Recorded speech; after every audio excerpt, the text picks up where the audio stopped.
মানে ওরা হলো আওয়ামী লীগ না, ওরা ধরতে গেলে এখন একটা গালি লিক হয়ে গেছে গা। হ্যাঁ, মুক্তিযুদ্ধ সবাই করছে, আওয়ামী লীগ মাথা কিনা লিছে, এটা হলো এক কথা। আর আমাদের যে মুক্তিযুদ্ধের ট্রফিটা, এই মুক্তিযুদ্ধের ট্রফিটা আমাদের বাংলাদেশে নেই। উনি কিন্তু বাংলাদেশের বিজয় বলে নাই, উনি বলছে এই বিজয় আমাদের।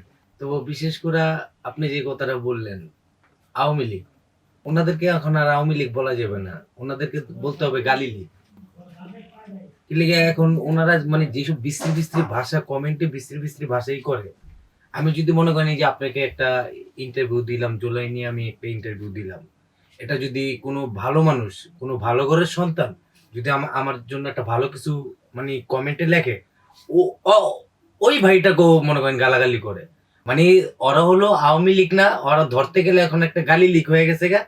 আর নিষিদ্ধ সংগঠনের কথা আর কি বলবো, জুলাই আন্দোলনের টাইমে যেভাবে আমার দেশের ছাত্র জনতার বুকে গুলি চালাইছে, আমি কি বসে থাকতে পারি? আমি বসে থাকতে পারি না। আমি বিশেষ করে আমি মনে করি আমি বাংলাদেশ একটা মুক্তিযোদ্ধার দেশ। মুক্তিযোদ্ধারা আমাদের জন্য জীবন দিছে, রক্ত দিছে, আমাদের মা বোনরা নির্যাতিত হয়েছে।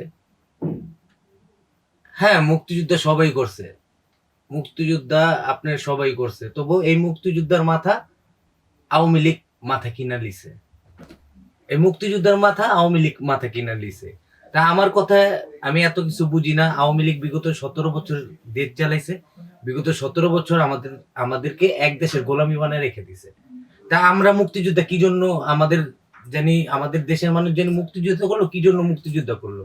আমরা যদি এক দেশের গোলামি খাটি, এটা হলো এক কথা। আর আমাদের যে মুক্তিযুদ্ধের ট্রফিটা, এই মুক্তিযুদ্ধের ট্রফিটা আমাদের বাংলাদেশে নেই। এই মুক্তিযুদ্ধের ট্রফিটা এখন হলো ইন্ডিয়া, মোদির হাতে। যেহেতু মোদি একটা পোস্টে আপনার বলছিল মুক্তিযোদ্ধা বিজয় হলো আমাদের, উনি কিন্তু বাংলাদেশের বিজয় বলে নাই, উনি বলছে এই বিজয় আমাদের। তাই আমাদের মুক্তিযুদ্ধের ট্রফিটা আমাদের বাংলাদেশে নেই। এখন আমরা জুলাই আন্দোলনের টাইমে এই জুলাইতে আপনার লাখো কোটি মানুষ এই জুলাইতে নামছে। এটা কোনো জুলাই, কেউ একতা জুলাই না, এই জুলাই হলো সাধারণ জনগণের জুলাই।